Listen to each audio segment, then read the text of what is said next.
Hi, Brother Warnick. So I'm doing project number 3, section number 3. I'm going to talk about the new Nexus Q that's come out from Google recently this week. It should be coming out in stores mid-July, but they've just started so that people can start pre-ordering it online now. And they're advertising it as the first social media streaming player to be available. What it is basically this round circular ball. They're kind of comparing it to a Magic 8 ball, actually. And in the back of it, there are a bunch of different, basically, connection slots. There's a micro HDMI output, an optical audio port, an Ethernet jack, and a plus micro USB port. And then there also comes with a set of banana jack speaker outputs, um, basically to power speakers throughout your home. And what the system does is it allows you to hook up either your Android phone or your tablet to the back of it and stream your music or videos from Google Play to your television or play the music throughout your house. They're calling it the social media streaming player because you can have your friends' media stream through yours as well, as long as they're using your wireless and they also have Google Play. One of the major downsides is that you can only use it if you have an Android or a tablet, and you can only use it through Google Play. And so I read a lot of reviews, and I just wanted to share some of the quotes I found with you to kind of talk about the success that people and technology users are predicting for the Nexus X. A reporter from CNET Reviews said, I still think Google is going to have an uphill battle convincing buyers that the Nexus Q is worth $300, especially since it currently only supports Google Play content, no Netflix, Pandora, etc., and only works with Android devices. That seems like a small niche, not enough functionality, no matter how well it works. Most of the reviews I read went along with what this man was saying, was just that unless Google is only hoping to reach that very specific niche of people who use Android devices, then it's not going to have very much success because there's so many other ways and cheaper ways that you can stream your media um, for like $100, and plus you have Apple TV, which is I think their major competitor for this product that uses it, and you can get that for way cheaper than $300, and it can do much more. The very unique aspect to this Nexus Q is that it was made and produced in the US. All of the production was done in the US. All of the parts have been made and purchased in the US. And that, as we are in a globalized society, is incredibly rare because it's much more expensive to do that in the United States than it is to outsource to other companies. And a lot of the reviews I read were saying that it was kind of a stab at Apple products because they do so much outsourcing, and Google really wanted to focus on the US.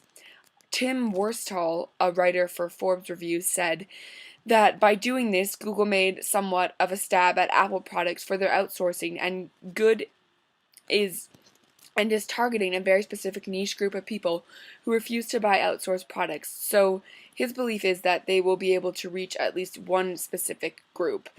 What Tim Worstall was saying was that because they made the products in the US, that will also speak to another audience of Android users, that they will also be able to buy things made in the US. And so that is very unique to that product in general.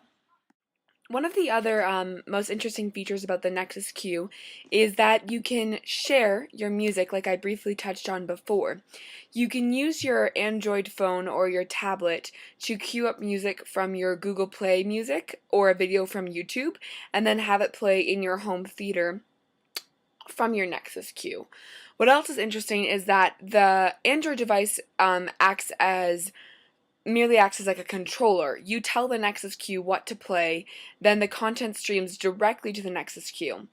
The downside is obviously that it will only work with Google Play and YouTube, but there is talk or suspicion that will change, and this as the first edition is all that it offers. But that is really the major downfall of the product. Brad Chacos from Digital Trends wrote that Google crippled the Nexus Q by designing it to work only within the confines of the Android ecosystem. You can't even control the thing without an Android phone or tablet. Way to limit your sales base and alienate the masses of iOS users, not to mention anybody who doesn't have a mobile device. So basically saying the obvious is that it seems like Google has reached out to an incredibly specific niche of people, either people that are high tech users, have an Android or tablet, or that want to buy products only made within the US, because there are people that refuse to buy products made outside of the US. Very few, but there are some. So I feel personally that this product really is not going to do that well with the general public, as it being priced at $300 and it not doing that much that our laptops can already do, or our phones. It seems a little bit unnecessary to buy. And I think the only cool aspect of it, really, in my personal opinion, is that people with it can access it. That if you're creating a playlist, you have different users working within the same playlist that will be able to add things to the playlist or move their song to the top, or play that. So like as a party or a business function, that seems really cool. But at the same time, I don't think it's worth $300. And I feel like people were expecting it to do a lot more. I feel like if you could hook up everything to this device, like your iTunes, Safari, Netflix, Pandora, Hulu, those types of things, then it would be much more usable and would seem more like a need and less like an extra thing. The last quote I wanted to use was from the Ed Bob report, and he said, Google's Nexus Q is expensive and odd looking, and it doesn't play well with devices outside of the Android world. It's a pretty weak competitor to Xbox 360, Apple TV, or even Sonos. He goes on to explain what other sources have talked about, and what I've kind of already discussed, which is that it seems like it seems strange for Google to create this product in for such a specific like Android niche group of people when there are cheaper solutions out there that people already use. So I'm wondering if this really is specifically for diehard Google people who use Android devices, and this is something that they're going to buy. Because for $300, it doesn't make sense when you can buy Apple TV for $100 and use that from your iPhone. So for me personally, I feel like it's not going to be successful. I don't see how it could be with all of these statistics and these people basically bashing it. Like, I literally have not read one good review or product.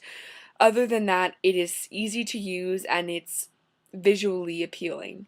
So I will be interested to see what happens in mid-July when they come out in stores fully and people can purchase them, what the sales will be like, because I think that I don't think it's going to go well. And so um, that's my analysis of the product. I used multiple other sources that I can send to you if you'd like. And thank you.